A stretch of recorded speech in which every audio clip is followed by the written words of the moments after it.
my name is Miranda from WTI, and I want to share with you my beloved Dyson V7 cordless vacuum. I absolutely love this thing. I use it almost every day. I've had a Dyson for a couple of years now, and I recently replaced it with this new V7 version. And because it has a longer run time, but I've never had any issues with my Dysons.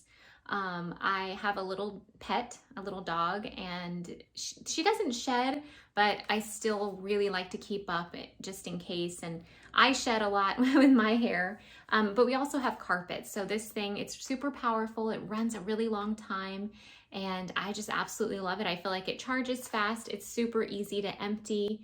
I'll show you guys clips of that so you can see just how easy it is.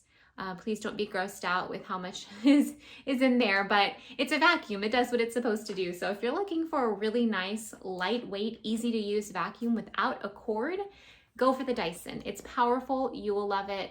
You won't regret it. That's my point of view.